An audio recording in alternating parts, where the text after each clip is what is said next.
Long ball number one for Monday, February 10th.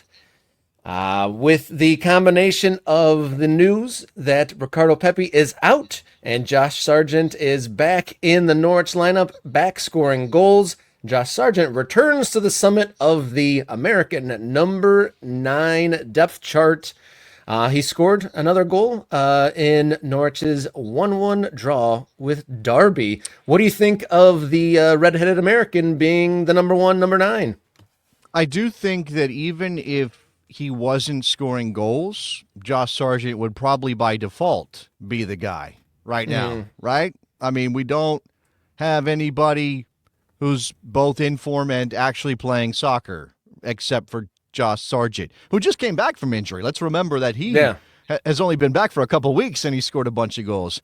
If Ricardo Pepi was healthy, if we didn't get word on Friday that Ricardo Pepi is going to miss the remainder of the European season, Peter Bosz dropping that news, they're so matter of fact, the Dutch. It's like, we're assuming that Ricardo Pepi is done for the year. It's like, you just broke my heart, Peter. Like, why not have a little bit more care for me as an American soccer fan, just dropping casually that Ricardo Pepi is done for the year?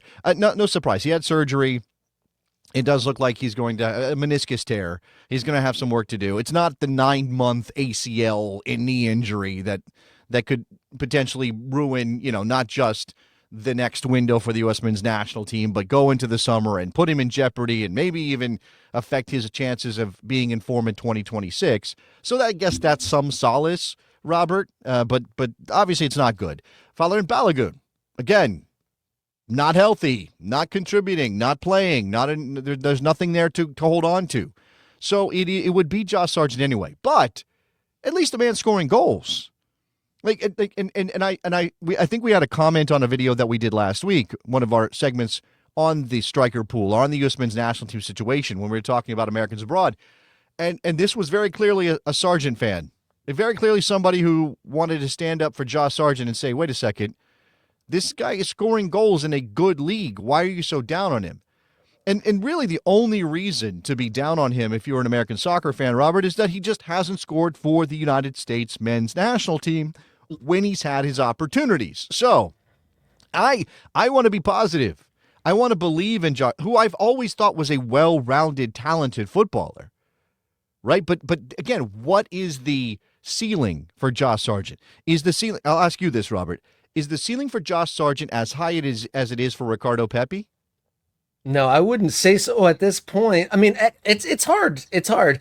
It's hard to say if he's not, or because whenever he seems to be getting into full fitness, full flow, full form, he immediately gets another injury again. And so it is hard to know where that ceiling is. I mean, hopefully Pepi isn't following that same trajectory of once he gets his place in the team and gets into some good form, he gets stymied by an injury. But the question is Sargent's ceiling as high as Pepi's? Is that what you're asking me?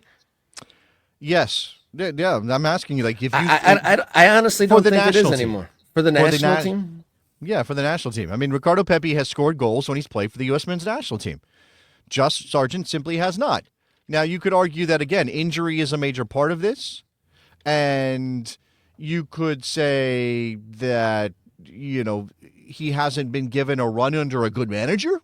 Like, you could certainly make that argument. The guy he's played for is somebody that people think didn't do a good job in our attack, especially, in Gregg Berhalter. Okay, so answer your question better. I think both of their experiences with the national team are too fragmented to really give an honest answer to that, because like you said, different managers, different situations, coming in here for a couple games and getting injured, coming here, get a couple injuries. But obviously Pepi's output for the American national team has been far superior. Josh Sargent, to your point, he hasn't scored for the American team since, I think, pre-COVID, maybe once or twice ever.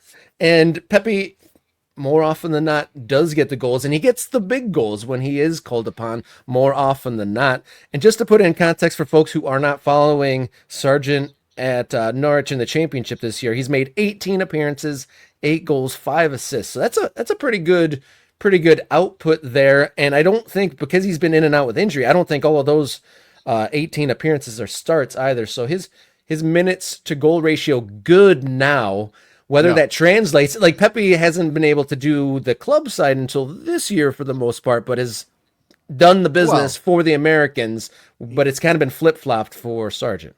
No, I would say Ricardo Pepi scored goals in MLS. He didn't score goals at Augsburg. He's scored goals since he arrived at PSV Eindhoven last year with fewer minutes, this year with more goals, but obviously not getting starts, not getting long stretches of play for us to say, oh, this is what we're looking for when we think about who do we want to start for the U.S. men's national team, particularly at a goal-scoring position, a position that is prioritized in most people's minds. We need a goal-scoring number 9. You want to be able to check all the boxes.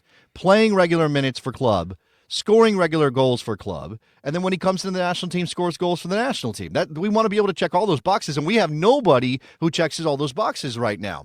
Sargent is the closest thing we have to checking the first two, right? And he is. Yeah. And again, it's not because he's just come back from injury, we still maybe need a little bit more runway before we're confident that he's just this player again.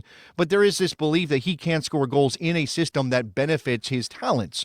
So coming back to the stats, Ricardo Pepi, 33 American caps, 13 goals, right? So that's nearly 1 every 2, not quite. For Josh Sargent, who, as you mentioned, has not scored a goal for the U.S. men's national team since before COVID, November 19th, 2019, 5 goals, 27 caps. Now, of course, he started 2 games at the World Cup, and Ricardo Pepi didn't go. So people are holding that against him. We didn't score goals at the World Cup. Josh Sargent started games at the World Cup. Ricardo Pepi got left off the team. Josh Sargent should never play for the U.S. men's national team. And that is a ridiculous sequence of thoughts to have. Because, number 1, beggars can't be choosers at this point. And number 2, we don't know if maybe Josh Sargent would benefit from playing under Mauricio Pochettino.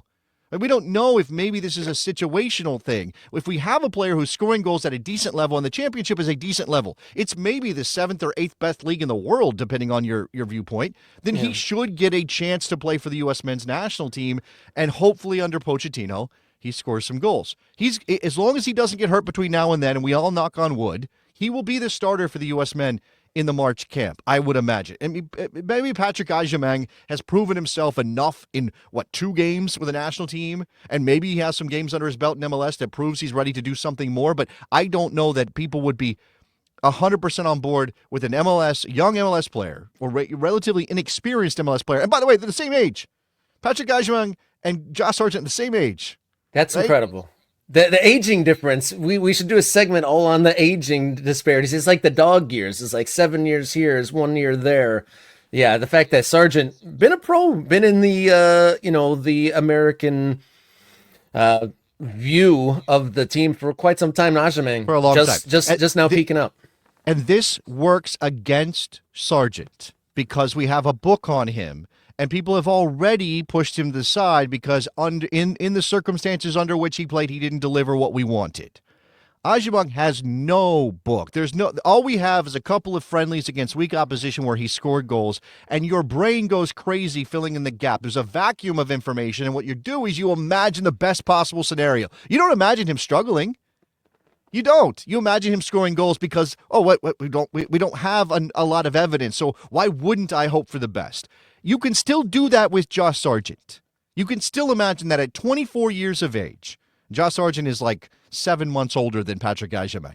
You can imagine that Josh Sargent can still score goals for the U.S. men's national team if he is healthy and he's playing for a manager who knows how to use him. Let's see what happens.